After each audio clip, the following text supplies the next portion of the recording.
ہر دور میں ایسا ہوا ہے کہ جب کسی کو سمجھایا جائے اور اس کا نفس نہ مان رہا ہو، اس کے نفس پہ شاک ہو، تو وہ پھر کب بات مانتا ہے؟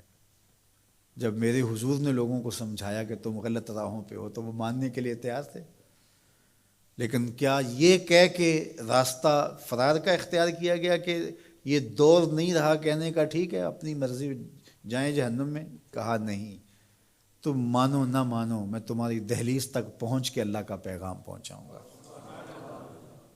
تو کیا آج اگر کوئی بچہ ہمارے پہ ناراض ہو جاتا ہے سختی کرنے کی وجہ سے، تو اس کی ناراضگی کے ڈر کی وجہ سے اس کو ہم نہیں کہیں گے؟ تو ایسا نہیں ہوتا۔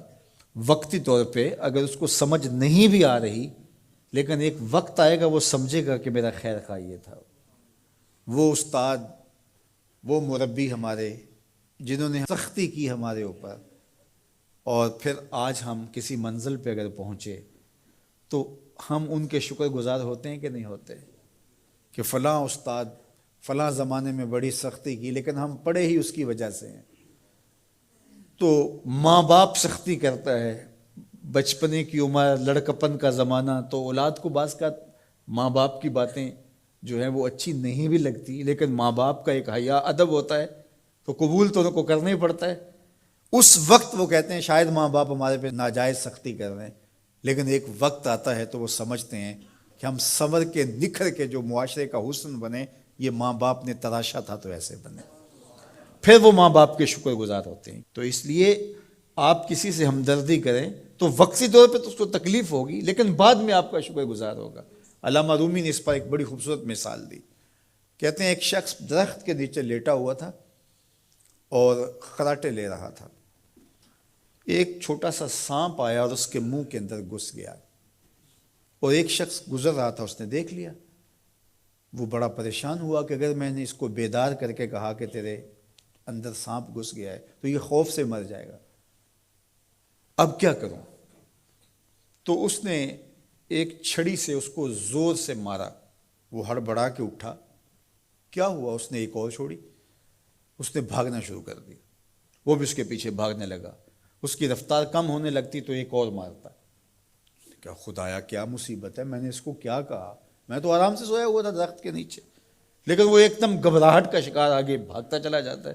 آگے کوئی باغ آ گیا تو اس میں فروٹ لٹک رہا تھا، تو کہا کہ کھاؤ۔ عجیب آدمی ہے، مارتا ہے اور کہتا ہے کھاؤ۔ اس نے کھایا، کہا اور کھاؤ۔ اس نے کہا بابا بس میری بس ہو گئی، کہا نہیں اور کھاؤ۔ اس نے اور کھایا۔ ساتھ جو ہے وہ پانی کا کنواں تھا، کہا یہاں سے پانی پیو۔ اس نے تھوڑا سا پانی پیا، اس نے زور سے ڈنڈا مارا، اور پیو۔ اس نے اور پی لیا۔ رومی کہتے ہیں کہ وہ بندہ بڑا حیران کہ عجیب میرا دشمن ہے، کبھی مارتا ہے، کبھی پھل کھلاتا ہے، کبھی پانی پلاتا ہے۔ اس نے کہا میرے سے اور نہیں پیا جاتا۔ اس نے کہا پیتا ہے کہ نہیں؟ ایک اور چھوڑی۔ تو اس نے اور پانی پی لیا، کہا چلو دوڑو۔ جب بندے نے کچھ کھایا ہو تازہ تازہ اور دوڑے تو پھر جو حالت ہوتی ہے وہ آپ سے مخفی نہیں ہے۔ تو پھر دوڑنے لگا، تو آگے جب گیا تو کوئی ٹھوکر لگ گئی۔ پانی پیا تھا بھرپور اور فروٹ کھایا تھا، اور پہلے بھی دوڑ بھاگ کے آیا تھا، اب بھی دوڑنا شروع کر دیا، اور پیچھے سے جو ہے وہ ہاتھ میں ڈنڈا پکڑا، اور وہ رحم کاری نہیں رہا۔ تھوڑا سا ڈھیلا ہونے لگتا ہے تو زور سے مارتا۔ دوڑتے ہو کہ نہیں دوڑتے؟ تو ٹھوکر لگی، گرا، ساتھ ہی قے آئی اور سانپ نکل کے باہر آ گیا، اور وہ لہراتا ہوا جا رہا تھا۔ اس نے اس کو پکڑ کے سینے سے لگا لیا، کہا میں تیرا دشمن نہیں تھا، لیکن تیرا علاج یہی تھا، تو میں نے تجھ کو اتنا مارا ہے، میں تجھ سے معذرت کرتا ہوں۔ اس نے کہا میں تیرے سے معذرت کرتا ہوں جو مجھے تیرے پہ غصہ آتا رہا، اس لیے کہ تو میرا خیر خواہ تھا۔